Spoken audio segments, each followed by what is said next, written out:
Welcome back to the channel. Today we're diving into a coin that might just surprise you, the 1994 P. Jefferson Nickel. Most people think these modern nickels aren't worth much, but in uncirculated condition. Some of them can bring in serious money from collectors. In this video, I'll show you exactly what to look for, why this coin can be valuable, and how much it could be worth today. So grab your coin jars and let's see if you've got one of these rare and valuable nickels hiding in your collection. The Jefferson Nickel had already been in circulation for over 5 decades. By 1994, first introduced in 1938 to replace the buffalo. Nickel designed by Felix Schlag, the obverse features a left-facing portrait of Thomas Jefferson III, President of the United States, while the reverse showcases his Virginia estate Monticello. By the time the 1994 issue rolled around, the design had remained largely unchanged for over half a century, although slight adjustments in sharpness and relief were made periodically. By the mint, the coin's composition in 1994 remained the same as most post-war nickels, 75% copper and 25% nickel, giving it that signature silver-gray color and solid feel. But even with this consistency, 1994 nickels have a story of their own, especially when it comes to condition, mintage, and collector value.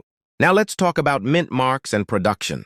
In 1994, Jefferson nickels were struck at 3 different U.S. mints: Philadelphia P, Denver D, and San Francisco S for proof coins. The Philadelphia Mint produced a massive 882,755,000 nickels that year, nearly 883 million. That's right, this is a coin. That's not exactly rare in terms of raw numbers. However, as collectors know, rarity is only one side of the story. What really drives value in coins from high mintage years is condition, strike quality, and mint errors. Because so many of these coins entered circulation immediately, finding pristine, uncirculated examples, especially those with sharp details and full steps on Monticello, can be quite challenging. These high-grade survivors are what collectors actively seek. So what exactly do we mean by full steps? The term refers to the steps at the base of Monticello on the reverse of the coin. On a well-struck nickel, you can count up to 5 or 6 full distinct steps. And when these are completely visible without any flattening, the coin is designated as having full steps FS by grading services like PCGS or NGC. This designation can significantly boost a coin's value even for a common date like 1994. A regular uncirculated 1994 P nickel might retail for $0.50 to $2, but a superb gem with full steps can sell for $20, $50, or even over $100 in top grades such as MS67FS. That's a remarkable jump for a 5-cent coin, and it's why so many collectors keep a close eye on rolls and mint sets from this era. Speaking of mint sets, many of the best 1994 P. Jefferson nickels you'll find today came directly from U.S. Mint uncirculated coin sets, often referred to simply as mint sets. These were specially packaged by the mint and contained one example of each denomination from each operating mint for that year. Coins from these sets were struck with extra care and typically exhibit sharper details, cleaner surfaces, and brighter luster than those pulled from circulation. If you happen to own an original 1994 mint set that's been well preserved, it's worth examining those nickels. Under good lighting, you could have a coin that's never been touched by human hands, and that untouched. Now let's address the market value and grading side in more detail. In average uncirculated condition, MS60, MS63, a 1994 P. Jefferson nickel might fetch between $0.30 and $1 depending on eye appeal. But once you reach the price, starts to climb, especially if the coin has vibrant luster and minimal contact marks. The real excitement happens in MS66 and above, where scarcity dramatically increases according to population. Reports from PCGS and NGC, relatively few examples have been graded MS67FS, making them true gems of the modern era. Some of these have realized prices between $75 and $150.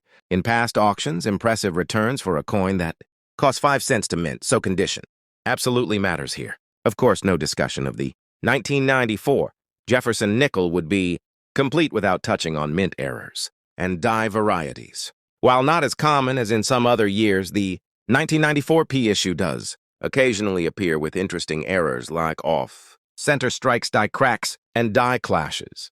These errors can add significant value depending on severity and visibility. A dramatic off-center strike might be worth $20 to $50, while a clean die clash that shows part of Jefferson's profile, ghosted on the reverse, could bring even more. Always inspect your nickels carefully, especially around the edges and the lettering. That's where most errors are visible. And if you enjoy learning about mint mistakes and varieties, don't forget to like this video and subscribe for our upcoming series on Jefferson Nickel errors through the decades. Another interesting angle is the historical and cultural context of 1994 itself. This was a year of transition for the U.S. Mint, marked by modernization of minting technology and tighter quality control. Yet still before the major design changes of the 2000s, the Jefferson Nickel remained a quiet workhorse of American commerce used by millions daily but rarely noticed. That's what makes it so fun to study today when you hold a brilliant uncirculated 1994 P nickel. You're holding a snapshot of American minting in the pre-digital age, a time when dies were still crafted with a human touch and strikes bore subtle character differences from coin to coin. For many collectors, this adds an emotional layer to the hobby. These aren't just metal discs, they're miniature pieces of national history. If you're thinking about starting or expanding a Jefferson Nickel collection, the 1994 P is an excellent entry point. It's affordable, easy to find, and educational to grade. You can hunt rolls from banks, check old mint sets, or browse coin shows and online marketplaces for examples that catch your eye. Look for strong, luster clean surfaces and especially full-step detail, even if your first few coins aren't high grade. The learning process of comparing strikes, studying the Monticello steps, and understanding grading standards will build your skills as a numismatist over time. You'll develop the eye to spot true gems that others might overlook, and that's where collecting becomes both rewarding and profitable. So to wrap up, the 1994 P Jefferson Nickel may not be the rarest or most valuable 5-cent piece in the U.S. Mint's history, but it perfectly illustrates why numismatics is about knowledge, patience, and discovery. From its massive mintage of over 882 million to its surprising high-grade value potential, this coin tells the story of how modern issues still have treasures hidden in plain sight. If you learned something new today, or you're inspired to take a closer look at your change jar, make sure to hit the like button, subscribe, and turn on the bell icon, because every week we dive into the coins that most people spend without a second thought, but collectors know are worth far more than face value. And until next time, keep searching, keep collecting, and remember, the next great find could be sitting right in your pocket. Thanks for watching.